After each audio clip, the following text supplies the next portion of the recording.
টনসিলের operation করার পরে আবার টনসিলের সমস্যা হতে পারে কিনা, বা এই সমস্যা অপারেশন করলে যায় না, এটা অনেক রুগীদের কমপ্লেন। আসলে কি এটা সত্য? আহ, এর উত্তর হচ্ছে, টনসিল যদি আপনি একবার অপারেশন করে ফেলে দেন, এখানে আর টনসিলের সমস্যা কোত্থেকে আসবে? টনসিল তো নাই, তাহলে টনসিলের সমস্যা কোত্থেকে হবে?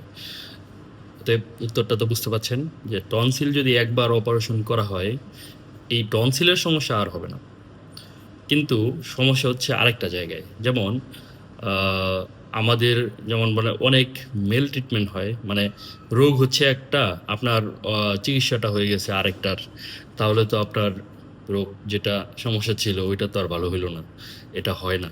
তো এই সমস্যাটা হয় মেইনলি আসলে গলায় অনেক ধরনের সমস্যা কিন্তু হয়। আর মোস্ট কমনলি যেটা ফেরিনজাইটিস, এটা টনসিল না, টনসিলের পিছনে টনসিলকেও ফেরিনজাইটিসের আন্ডারে আনা যায়, কিন্তু মেইনলি পিছনে posterior pharyngeal wall, base of the tongue, এইসব জায়গা, অন্য জায়গাগুলো মেইনলি লাল হয়ে থাকে, ইনফ্লামেশন হয়ে থাকে। টনসিলের জন্য এটা হয় না, বা টনসিল ছাড়া অন্য কারণে হইতে পারে।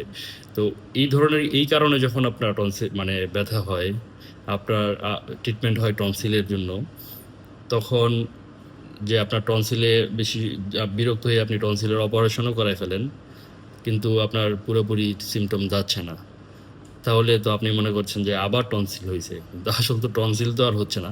টনসিল হচ্ছে না, আপনার ডায়াগনোসিসটা মানে হলো আপনি যেটা চিকিৎসাটা নিছেন, এই চিকিৎসাটা ঠিকমতো হয় নাই।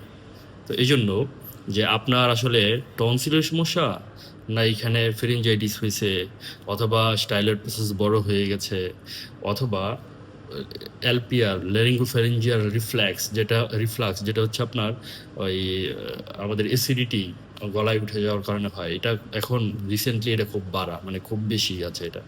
তো এলপিআর এর কারণে ম্যাক্সিমাম হয়। তো গ্যাস্ট্রিকটা ভালো কন্ট্রোল করলে ওটা ভালোই যেত, কিন্তু আপনি করছেন হচ্ছে টনসিলের অপারেশন, তাহলে তো আপনি পুরোপুরি কন্ট্রোলে আসবেন না। হ্যাঁ, কন্ট্রোলে কখন আসবেন? টনসিল অপারেশনের পরে যদি আপনি ভালো কন্ট্রোল করতে পারেন গ্যাস্ট্রিকের সমস্যার, তাহলে আপনি কিন্তু আবার ভালো হয়ে যাবেন। তো এই জন্য মানে শুধু মানে টনসিলের সমস্যা হয়েছে কিনা এটা আগে যাচাই করতে হবে, তো টনসিলের জন্য আসলে সমস্যা হচ্ছে কিনা। তো এটা যদি বুঝতে হয়, এটার জন্য আপনাকে একজন সৎ আদর্শবান ডাক্তারকে দেখাইতে হবে, যিনি আপনাকে অ্যাপ্রোপ্রিয়েটলি বলবে যে আপনার সমস্যাটা হচ্ছে টনসিলের, আপনি টনসিলের ট্রিটমেন্ট করেন, ভালো হয়ে যাবেন।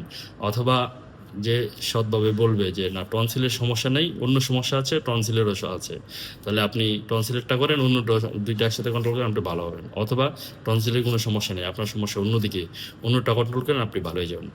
তো আসল রোগ নির্ণয় না, আসল তাই না, আগে তো রোগ নির্ণয় করতে হবে কিসের সমস্যা। তো ওই নির্ণয়ের পরে যদি আপনি টনসিল মানে আপনার টনসিলের সমস্যার জন্য টনসিল অপারেশন করেন, 100% ক্ষেত্রে টনসিল আর ব্যাক করার কোনো চান্স নাই। টনসিল পুরোপুরি উঠায় ফেলা হয়, টনসিল আর ব্যাক করার চান্স নাই। অনেক সময় হ্যাঁ এটা হয় যে আমরা দেখি অনেক সময় টনসিল অপারেশন করার পরেও দেখি পুরো টনসিল ফালানো হয় নাই, টনসিলটা কিছু রয়ে গেছে, টনসিলের টিস্যু পুরোপুরি আনতে পারে নাই বা আনে নাই, দুইটাও হইতে পারে। তো তাদের ক্ষেত্রে আবার হইতে পারে। কিন্তু হ্যাঁ, আপনার হ্যাঁ এরকম সার্জনও তাহলে শিওর হয়ে যেতে হবে যে সার্জন যে করবেন উনি ভালো সার্জন কিনা, মানে উনি এটা পুরো ক্লিয়ার করে আসবেন কিনা, আসতে পারার মতো ক্যাপাসিটি আছে কিনা, ওরকম সার্জন দেখে, যিনি সৎ, ওনার কাছে আপনি দেখায় যখন ট্রিটমেন্ট দিবেন, আশা করা যায় আপনার টনসিল একবার অপারেশন করলে আর কোনো ঝামেলা হবে না ইনশাল্লাহ, আর সমস্যা হবে না। সবাই ভালো থাকবেন। আসসালামু আলাইকুম।